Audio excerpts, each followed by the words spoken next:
Hi, my name is Leah Day, and welcome to this video for the Building Blocks Quilt Along. Today we're learning grid lines in our building block, and that means we're going to be stitching this in a lot of different scales. We're going to do grid lines that are really wide apart and bringing them down until they're really close together. So let me give you some tips before you get started. Okay, so here's our Gridlines design for this block, and if you're looking for this full-size quilt guide, you can find it in the Building Blocks quilt pattern, available at leahday.com.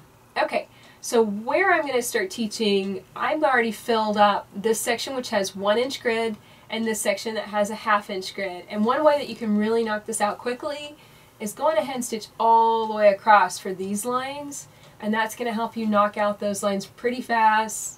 And then of course fill in the rest of your 1-inch grid and your 1/2-inch grid. When it comes to marking every single line on the block, however, it might feel really difficult, especially when you get down here in this 1/8 inch section. So here's the advice I have.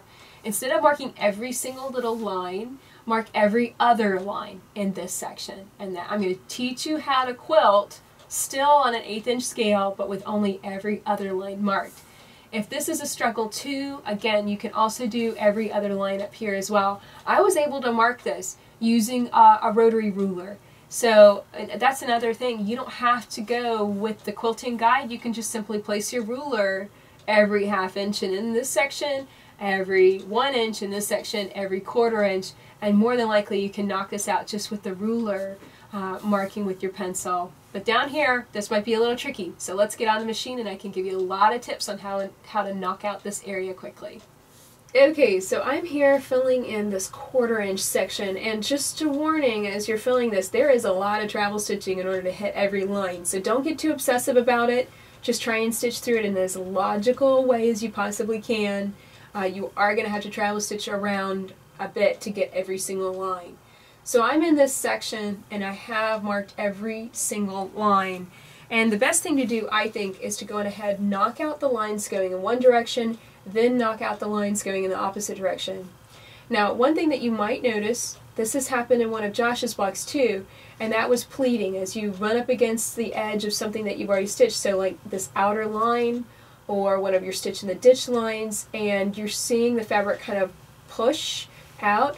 What you want to do is just kind of give the block just a little tug outward with your hands, and more than likely you won't stitch a pleat into your quilt.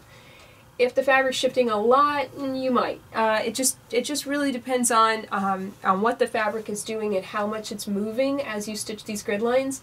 Do understand that you might have that, especially as you stitch more densely. It's okay, it's not the end of the world, and just giving a little bit more pull with your hands might help sort it out. So let's get started. I'm just stitching down that diagonal, keeping the line nice and straight. I'm pulling the block downward with my thumbs, just making sure I'm not going to stitch a pleat as I come all the way down. Now my machine seems to like stitching backwards today, so I'm going to go on ahead and let it. I'm going to stitch backwards along that line. It's not a huge long line. However, it depends on what your machine likes. Sometimes my machine does not like to stitch backwards even that much, so it just kind of depends. You have to err on the side of the machine and what it's willing to let you do. And I'm just traveling back and forth, up that edge and over. What I'm going to do is I'm going to continue these lines all the way to this corner. Then I'm going to start stitching my lines across.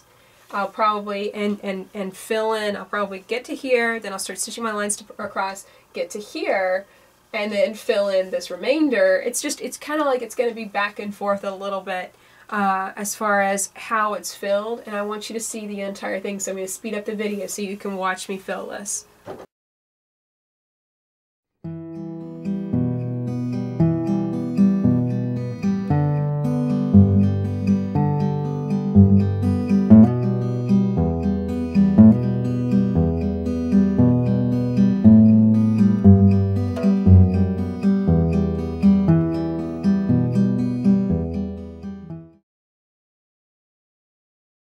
Okay, so hopefully you can see how I filled this completely and ended up right back where I started. Now, if your lines are not completely perfect, when you stitch a grid on a small scale like this is the wonderful thing about it. It's not super noticeable. I've got some wiggly lines in here, but because it's such a dense grid, your eye's not going to catch it. And that's the wonderful thing. I really love to see grids that are this dense on quilts. I think that they're really, really pretty.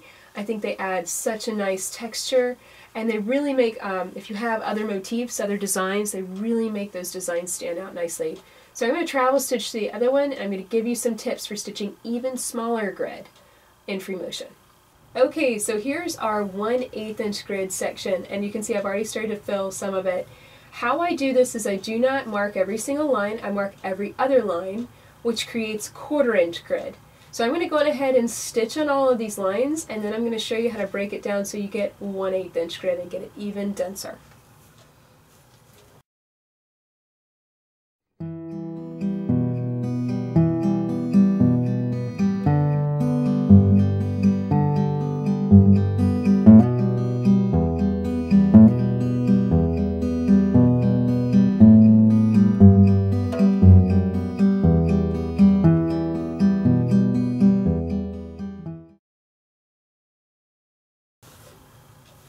Okay, so that's my 1/4 inch grid laid out. It's completely filled. Now what I'm going to do is simply stitch right down the middle between two lines of stitching, and that's going to break it down again into the 1/8 inch grid. Now this is freehand and it's visual space estimation. I could mark it, but more than likely the markings would not be accurate. They would be a little closer to one line than the other. It's easier just to try and eyeball this. And no, it's not going to be perfect, but it's going to be as good as I can make it in the time that I have to fill it. Because if I start trying to mark everything, it's going to get really time consuming really quick. So I'm going to stitch to the point where I'm right in the middle of two lines of stitching. Just make sure I'm nicely positioned. And now I'm just going to stitch straight down, right between those two lines. Travel stitch a bit, do the same thing. This is a short enough space that you probably can stitch back and forth rather than having to rotate every single time. But it is just eyeballing it. You might find it harder to do stitching backwards simply because you don't have as good of a visual on the block. You're going to have areas where your lines get a little closer together. You're going to have areas where the lines get further apart. There's a word that I learned from Cindy Needham. She's another really awesome quilting teacher, and she uses the word ish. We're stitching 1/8 inch ish. It's not going to be perfect, but it is going to be very ish, and that is something that it's good to kind of keep in mind. It doesn't have to be dead on exact. It's still going to look great, and it's still going to be a very good way to add beautiful drama to your quilt. So I'm going to continue to stitch these straight on down, just filling in between each line until I've got 1/8 inch grid through this entire section. So that's it for stitching grid lines in our building block. I really hope that you'll give this a try. Don't be too intimidated by it. It's actually a lot of fun, and you're going to build loads of skill as you stitch this design. So my name is Leah Day, and this has been a video for the Building Blocks Quilt Along. Pick up your copy of the pattern and join us as we learn how to piece and free motion quilt together. You can find the pattern at leahday.com. Until next time, let's go quilt!